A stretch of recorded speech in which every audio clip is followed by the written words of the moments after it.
మేలు చేసే ఆశ ఉన్నా కీడు చేయు నియమమున్నది. మనసులోన సత్యమున్నా దేహమంత మరణమైనది.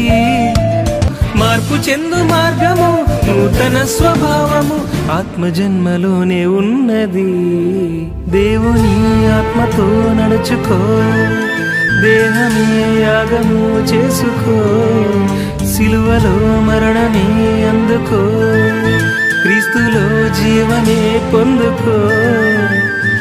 ఆత్మశక్తి నింపుకుంటూ ఆశలన్నీ చంపుకుంటే మహిమ దేహముంది తెలుసుకో.